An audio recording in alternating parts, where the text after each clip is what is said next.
Napunta kami dito mga kababayan dahil sa straight to the point na tayo. Napasya lang team na dito dahil nalaman namin na may dumating ulit na panibagong subpina. Opo.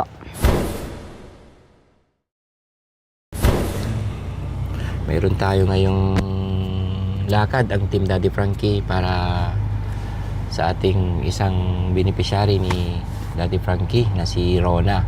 Magpunta ang team ngayon sa kanilang bahay dahil mayroong ulit dumating na subpina. Kaya inutusan tayo ni Daddy Frankie na magpunta dito para basahin kung ano yung nakalagay dun sa sulat. Parang napapadalas, no? Ang ilang beses ba yung dapat na hearing?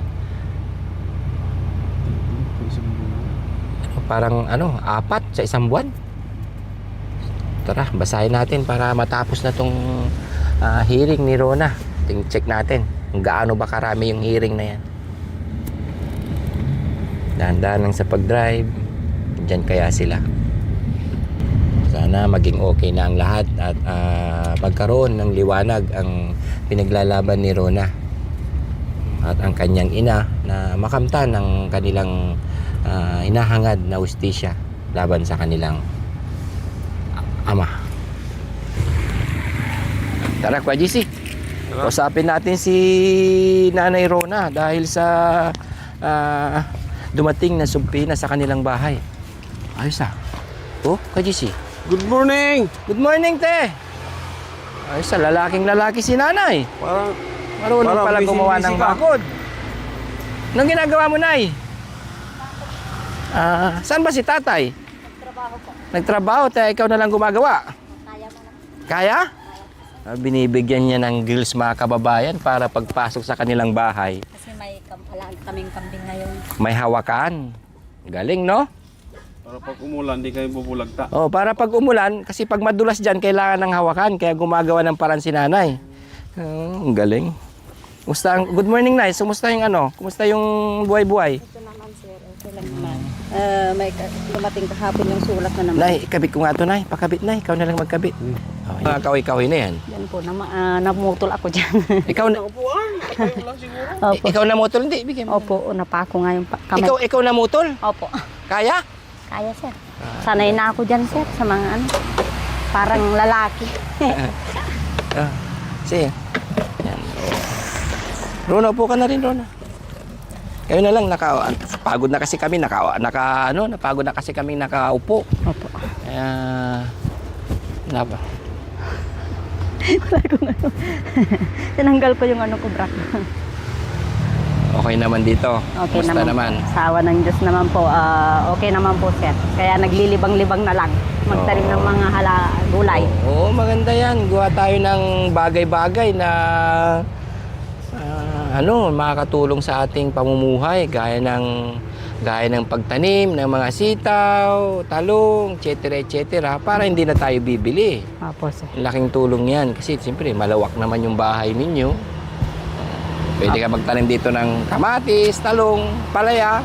Itong mga to, pwede magtanim dito ng ampalaya, Kwa JC, no? At tanong ka ng ampalaya, oo. Pag palipas ka lang ng mga isang buwan, mayroon ka ng pangpakbet. Mayroon po dyan. Oo. May talong kayo na yan. Ano yan? Singkamas. Palang tawag dyan? po. Palang. Sigaril, ano ba yun? Sigarilyas. Opo. Yun, may bunga na, oh. Opo. Ang galing, no? Ang ganda. Gaman ini ko dyan kalding ka na dyan palang. Baka pa. Oo, sa silong ng mangga. Tapos dito, Iguyod mo dyan banda na dyan. gawa ka dito ng upuan mo. Tapos, Opo. tawag dito, lamesang maliit. Yun Tapos dalawang, taas mo yung paa mo. Tapos lagay mo dito yung kape sa lamesa. Sitting pretty ka. Opo, kasi. Tapos mga tabi mo, Opo. Ay, kambing mo yan, Nay. Opo, dalawa. Wow. Nakabili ka ng kambing, no? Alaga namin po yan. Pinaalaga namin sa kabila pero binigay kasi hindi daw nila masikaso, sir. Binalik. Dalawa. Nawala yung 3. Bakit nawala? Inalagay namin doon nung piyesta namin dito na kinuha. Ninakaw yung nanay at saka yung 2 anak. Ay, luko-luko, no? Marami ngayon dito daw. Mga Buhay talaga yung kambing. Dapat dyan na lang talaga, no? Opo. Kaya nga lalagyan ko ng ganyan para walang daanan. Yan. Napunta kami dito mga kababayan dahil sa ano, straight to the point na tayo. Napasya lang team na dito dahil nalaman namin na may dumating ulit na panibagong subpina. Opo. Ano ba yung nakasulat doon na? Pwede ba naming makita? Ang kalaman. Ang ano po din, Daddy, ay sir, tinawagan ko yung DSWD kahapon dito sa Malasiki para Opo. tanong kung ano po yung nilalaman. Opo. Eh, ang sabi po, sa November, yun na po talaga yung face-to-face na sila na mag-ama, Na mag-uusap. mag-usap. Na, yung tinanong ko kasi kahapon, bakit within 5 days may ipapasa ka ako? Kasi may sinabi doon na birth certificate, tapos yung mga evidence ni Rona. Pero ang sabi naman ng Malasiki, huwag kayong mag-alala kasi tapos na yan. Napasa na lahat. Ang ano lang dyan, yung biyanan mo, sabi niya, yung papa niya. People of the Philippines.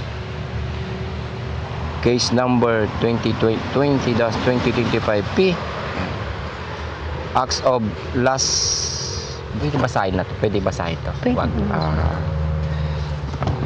Yung date lang. Sige. Di na pala pwedeng basahin to mga to.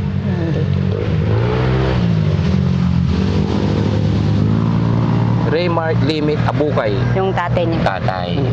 Yun po ang nireklamo niya. Dalawa kasing hearing yan po. Ay sa ano, sa November Magkasabay, ay magkasunod yun po. magkasunod. Oo, sa isang kaso niya kasi 3 pong kaso niya. 2 minor at saka 1 minor. Kasama yun sa DSWD, no? Opo, yung pinuntahan namin nung October 17 po, iba yun. Sa minor po siya, nasa 15 siya po. Bata pa siya, wala pa siyang masyadong ano ba. Pero yung sa iyan po, sa November, yan na po talaga na may edad na po siya. Yung unang pinuntahan namin noon. Basta Rona, basta ang masasabi lang namin, basta yung pawang ano, yung talagang naramdaman mo, ano yung totoong nangyari. Ha? Kasi siyempre, tatay mo rin yun.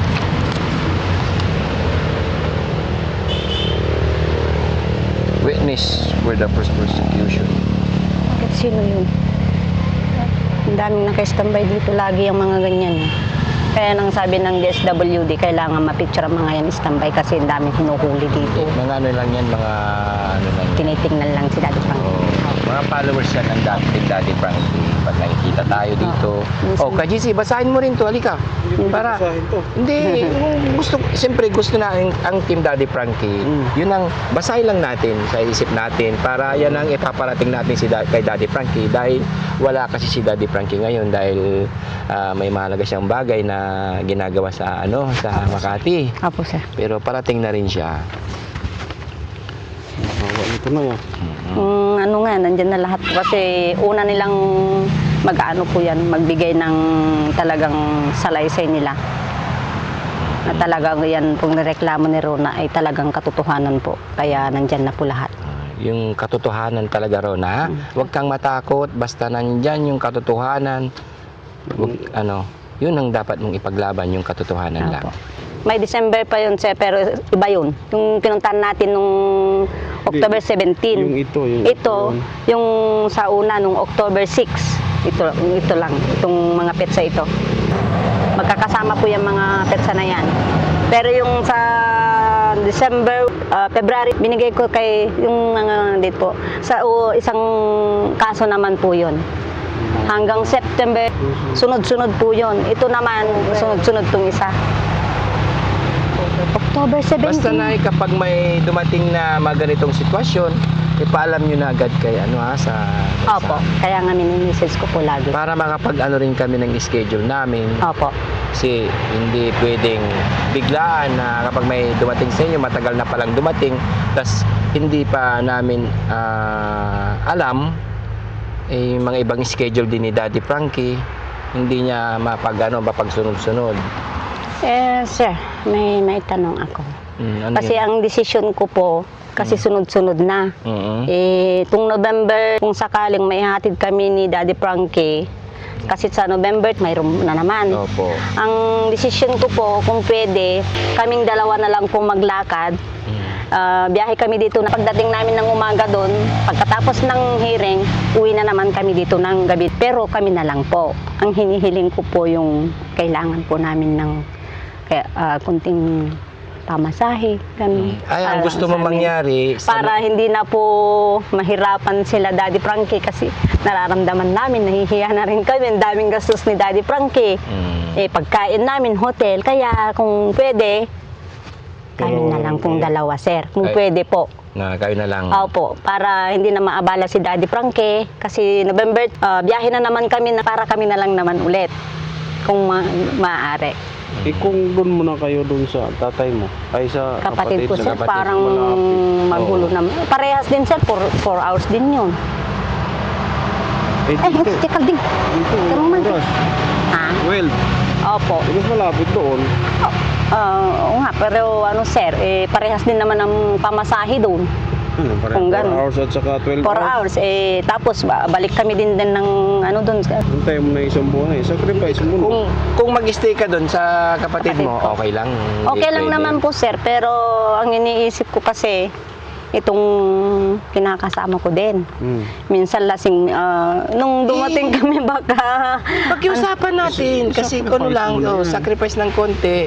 Kung pwede rin, didalin mo rin kung ano.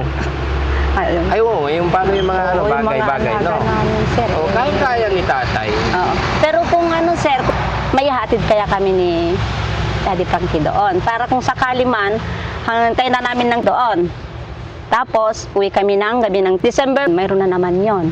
Punta na naman kami ng November ng gabi, titira na naman kami ng hanggang December doon. Hantayin na namin, sir, kung pwede. Oo. Oo, gano'n na lang kaysa Oo. pabalik-balik. Pero ang sabi nila kasi doon sa trial court, sir, kung sakali man, doon kami. Kasi nga, mayroon naman doon sa taas ng trial court, pwede kami matulong mag-ina doon. Pero ang inaano ko lang, nag-aalala ako kasi wala kaming kasama doon. Ang sabi nila noon, walang problema sa tulugan, pero ang ano lang doon, pagkain. Doon na lang sa kapatid mo. At least, Kaya Oo, nga. mas safe kayo doon sa kapatid nyo. Kasi Opo. kung doon sa trial court, Parang nakakatakot, sir. may mga kausap ka pa kapatid mo. At pero kung nandun din yung kapatid mo siguro, yung ano mo, pwede. Pero pag may kapatid ka na lang, di bakit doon pa sa ano? Kaya nga. Doon ka na lang sa kapatid mo, o nanay mo, o tatay mo, something. At least, alam mo yun na tatay mo, o nanay mo. Oo, sir. Sino Sige. pa bang magtutulungan kundi yung mga magkakapatid, di ba? Oo, sir. Walang ibang magtutulungan sa atin kasi nay, kundi yung kadugo natin. Oo, sir. Magkakapamilya, magtulungan. Sa sitwasyon nyo ngayon ni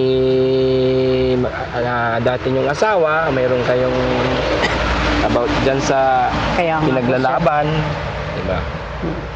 Kaya Ang ganun na lang. masasabi ko na lang sa bagay, ganyan, tulungan na lang sa inyong mga magkakapatid Opo, sir. para maging mas maluwag sa inyo. Opo. At yung nais ninyo, hindi po kami makakapag-desisyon yan. Hindi ang maaari namin gawin ay kung ano yung napag-usapan natin, yun ang ipaparating natin kay Daddy Frankie. Opo, sir. At kung ano yung sasabihin niya, tawag po sa inyo. Opo, sir. Kasi hindi kami pwedeng mag-desisyon kung ano yung magiging plano niya. Opo. Kasi ang utos niya sa amin ay mapunta lang dito para alamin kung ano yung kasulat dito. Opo, sir. Kasi yun ang inabili niya sa amin. Opo. At sasabihin namin bukas sa kanya kasi bukas parating siya Opo. na yung napag-usapan natin. Opo. So yun mga kababayan, nabasa na namin ni Kuya GC.